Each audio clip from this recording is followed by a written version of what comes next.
Salve, salve, moçada! Espero que esteja tudo bem com vocês. Trataremos hoje sobre a nossa segunda e última aula sobre a região centro-oeste do Brasil. Dessa vez tratando um pouquinho sobre a geografia humana, sobre a geografia econômica, de recursos. Lembrando que a primeira nós trabalhamos só geografia física. Falou? Pois bem, pessoal, para entender um pouquinho a região centro-oeste, nós temos que recapitular um pouquinho como foi a sua ocupação, certo? Pois bem, olha aí a região centro-oeste em destaque novamente no mapa para vocês. Entre aí, pessoal, os séculos 17, século 18, nós tivemos a atividade dos bandeirantes como sendo muito importante para a ocupação dessa região. Vocês vão ter que se lembrar de outras aulas que vocês já tiveram de geografia e história, onde nós já comentamos com vocês, pessoal, que a colonização, a ocupação do que hoje é o território brasileiro se deu do litoral em direção ao interior. Por isso que nós falamos que a ocupação da região centro-oeste, ela literalmente demorou, né, pessoal? Só de maneira ali um pouquinho mais significativa, digamos assim, somente a partir do século 17, século 18, com a atividade dos bandeirantes, mas que não foram lá de graça, né, pessoal? Foram atrás de recursos, como por exemplo aí, minerais importantes, entre eles aí o ouro, né? E também como forma de utilizar aquela vegetação natural do cerrado, aquela área de pastagem, para a criação do gado, né, pessoal? Vamos lembrar que naquela época nós tínhamos aí algumas ilhas econômicas no Brasil, entre elas ali o estado de Minas Gerais, ou o estado das Minas Gerais, onde nós tínhamos a atividade da mineração também, tá? Então essa região centro-oeste também era fornecedora de animais, né, e de carne para a região das Minas Gerais. Agora, a ocupação efetiva mesmo, pessoal, só a partir da segunda metade do século XX, tá? Ô louco, mas segunda metade do século XX é a partir do ano 1950? Exatamente, pessoal. Nós dizemos que a região centro-oeste ela é muito recente, a sua ocupação é muito recente, certo? Isso se deveu a alguns fatores aí ao longo do século XX, pessoal. Primeiro, a instituição das chamadas frentes pioneiras. O que é isso? Expansão agrícola em direção ao interior do país, certo? Segundo ponto, pessoal, o estabelecimento aqui da chamada Estrada de Ferro Noroeste do Brasil, partindo de Bauru, olha que vocês estão vendo no mapa aí, Bauru em São Paulo, até Corumbá, no Mato Grosso do Sul. E dali você tem também a integração via hidrovia, que nós vimos na aula passada, que é a chamada hidrovia do Pantanal, certo? Soma-se a isso a construção de Brasília, pessoal. Olha lá, finalzinho da década de 1950, começo da década de 1960. Brasília, pessoal. Estabelecimento também de colônias agrícolas por parte do governo federal nas cidades de Ceres, em Goiás e também em Dourados, no Mato Grosso do Sul, como forma de integração dessa região. Moçada, temos também um papel super importante com as chamadas rodovias federais. Eu vou só traçar aqui para vocês terem uma ideia, tá? Por exemplo, a Brasília-Belém, a Brasília-Rio Branco, no Acre. Nós tivemos aí Cuiabá até Porto Velho.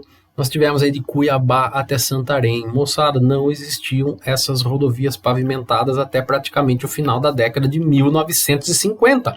Então elas serviram aí como forma de integração não apenas do centro-oeste para com o restante do país, como também para do norte com o centro-oeste e com o restante do país, como vocês podem observar, certo?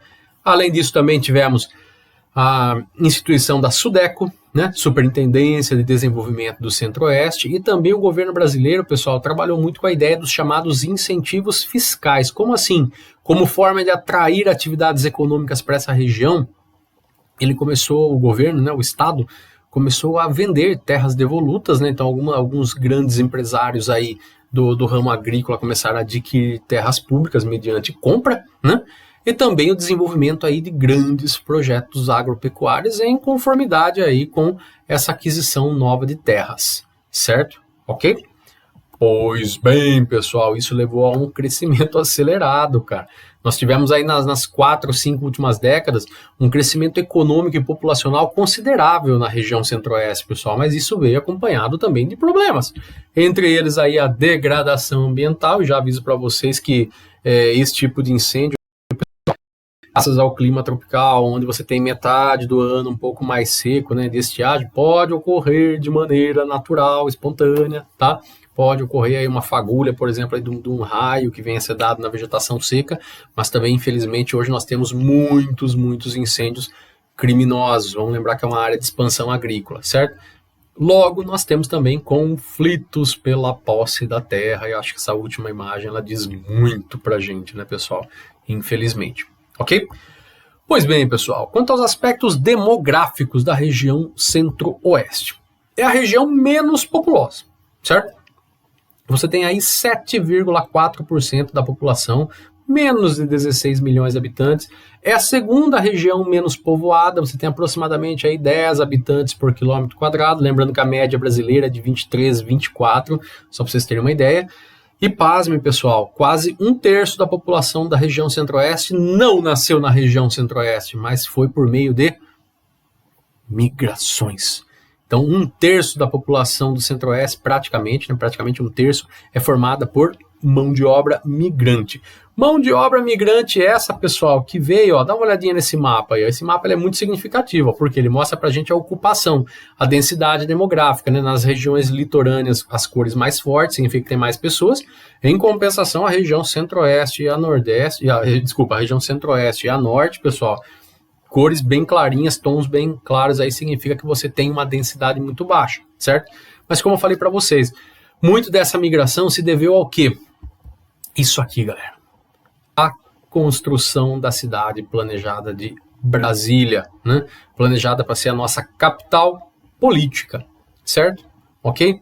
Brasília, pessoal, ela cumpriria aí algumas funções de acordo com o governo brasileiro da época, tá?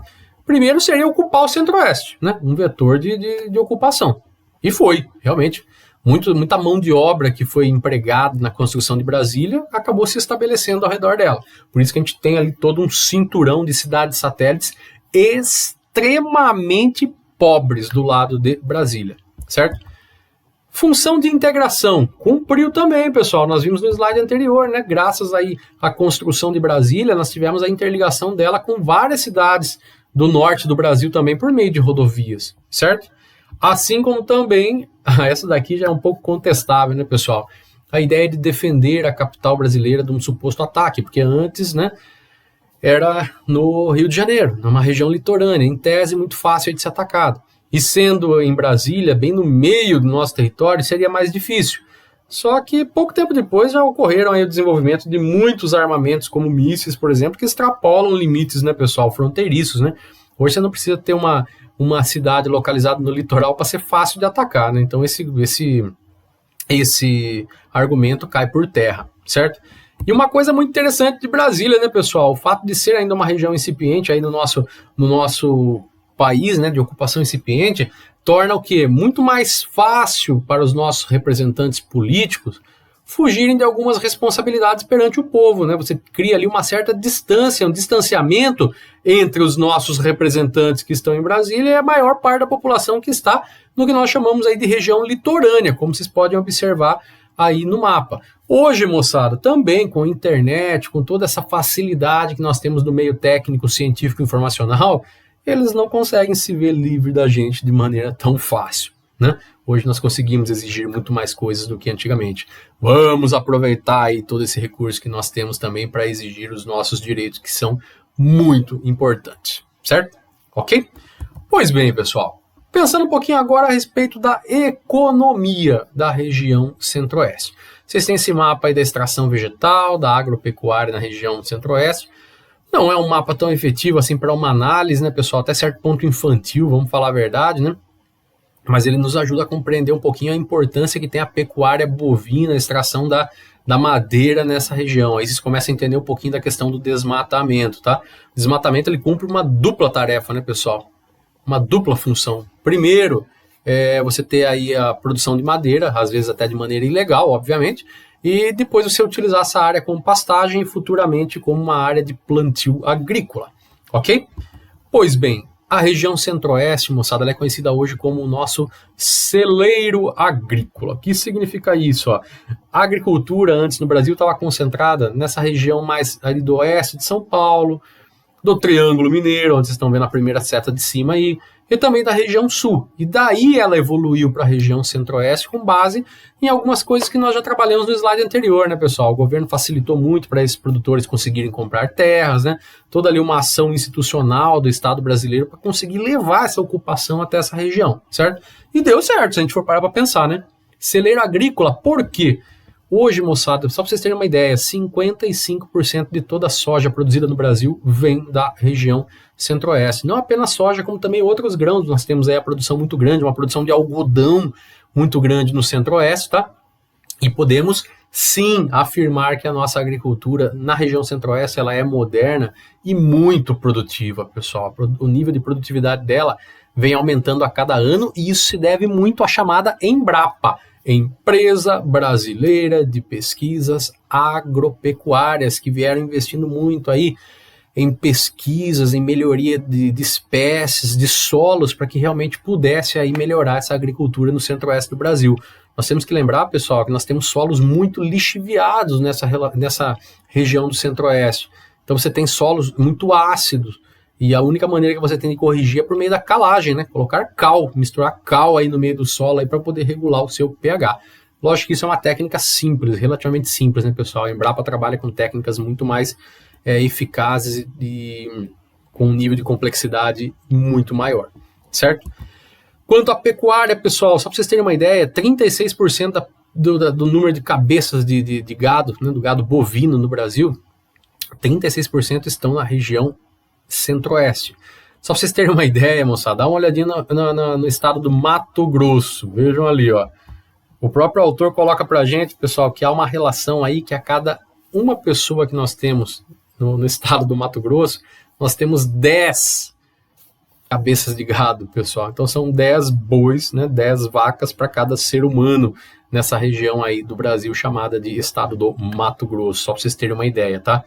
Pecuária essa, extensiva, ou seja, você tem bastante terra, então, animal praticamente criado solto, né? Não em todos os locais, né, pessoal? Em alguns locais ele é confinado, né? E uma coisa vem sendo muito aplicada, pessoal, que são as melhorias nos últimos anos. Como assim melhorias? Pasto plantado, para não depender tanto ali da pastagem de gramas do cerrado, certo? Você tem ali hoje a introdução de algumas espécies de mestiços de gado indiano, que é o caso do zebu e do Nelore. Por quê? Porque eles se adaptam muito bem com o clima tropical aqui da região do centro-oeste do Brasil e a sua produção de carne, por exemplo, é muito maior, pessoal. Então, é um tipo de espécie muito mais produtiva, certo? E temos que lembrar, né, pessoal, que facilita bastante a pecuária nessa região do Brasil. Primeiro, a questão do relevo relativamente suavizado, como nós falamos na última aula, certo? E um pouco também a questão da pastagem natural ali dessa região do que nós chamamos de cerrado, certo? Ok? Tanto é que essa pecuária, essa agricultura, essa frente agrícola, pessoal, ela evoluiu, tá? Ela evoluiu muito ao ponto de hoje o que nós chamamos de agroindústria ser muito forte nesses estados do centro-oeste. Nós temos empresas muito grandes, pessoal, como é o caso da Cargill, como é o caso da Sadia, como é o caso da Perdigão, como é o caso da Carols, que não deixa de ser aí um grupo multinacional, transnacional. Então nós temos empresas aí que são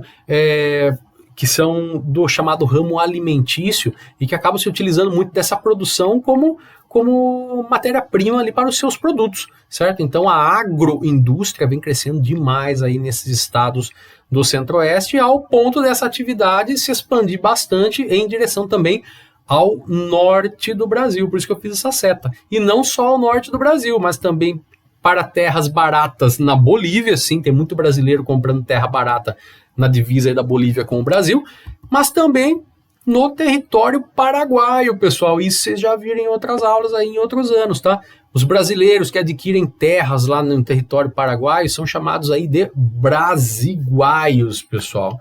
Brasiguaios, né? Esses produtores agrícolas que acabaram adquirindo essas terras mais baratas aí no nosso país vizinho chamado Paraguai e que indiretamente, pessoal, acabou contribuindo com a intensificação, com o aumento do conflito pela terra no nosso país vizinho, que também sofre com aquela questão da distribuição de terras, certo? A questão fundiária, certo? Só que nós temos que lembrar também, pessoal, que os nossos brasiguaios trazem ali uma fonte de divisas muito grande para o Paraguai. Por quê? Olha que bonitinho. 30%, pessoal, da renda gerada por esse país, ou seja, 30% do PIB paraguaio vem dessa produção agrícola aí, originada por brasiguaios, né, por brasileiros que estão no Paraguai. Então cumpre também uma tarefa econômica muito importante para o nosso país vizinho, ok? Pois bem, galera, agora só para a gente finalizar, né, ainda utilizando esse mesmo mapa, a questão do extrativismo e do turismo na região do Centro-Oeste, tá? Quanto ao extrativismo, os produtos que mais se destacam aí no Centro-Oeste seria a produção de madeira, como nós já falamos aí em outros momentos, né? A extração do quebracho, a extração da poaia. Pessoal, tanto o quebracho quanto a poaia são espécies que apresentam alguns princípios ativos aí de alguns remédios, então são muito utilizados aí na indústria farmacêutica, certo? Muitos vermífugos, por exemplo, aí vêm de algumas substâncias que são extraídas da poaia, só para vocês terem uma ideia, tá? Também a extração do látex, como vocês podem observar aí nesse mapa, e também na região mais ali de Goiás nós temos o pequi, né, que é uma fruta típica aí dessa região de Goiás, do Centro-Oeste em geral, que acaba sendo muito utilizada na culinária local, ok? Quanto ao turismo, pessoal, que região fantástica é essa Centro-Oeste. Praticamente eu não conheço, para ser bem sincero, tá? Mas tenho muito desejo de conhecer. Porque você tem aí uma diversidade paisagística muito grande que oferece um potencial turístico exemplar. Por exemplo, aí, ó, a Chapada dos Guimarães, tá? Eu busquei localizar com o pontinho branco aí mais ou menos onde ela está, certo? A Chapada dos Guimarães. Ou ainda o chamado turismo, pessoal, de negócios, né, na nossa capital política, Brasília, ou seja, o setor de serviços, pessoal, é muito evoluído em Brasília, né? Você tem ali uma rede hoteleira, você tem uma rede de transportes ali locais, tudo que envolve prestação de serviço em Brasília é bem desenvolvido graças aí ao chamado turismo de negócios, né, pessoal? Não vamos discutir aí a origem, a natureza dos negócios, né? Outra coisa, pessoal, Caldas Novas, em Goiás, né? Você tem algumas fontes termais, né? Algumas águas ali quentes, né? Graças aí a essa característica, tanto é que em Caldas Novas tem a chamada Pousada do Rio Quente, né? Que muito tempo atrás tinha muito comercial na TV, muita propaganda, né? São águas termais, são águas com uma temperatura um pouco mais elevada, águas um pouco mais quentes, isso acaba atraindo principalmente o pessoal da terceira idade, mas não só, ok? E para finalizar, né, galera, a região do Pantanal, né? Não podemos aí negar o grande potencial turístico da região do Pantanal por todas as características que nós já falamos na aula anterior, ok? Moçada, estou à disposição, me chamem pelo chat, vamos tirando essas dúvidas e na próxima aula a gente vai fazer algumas atividades, falou? Abraço, até a próxima!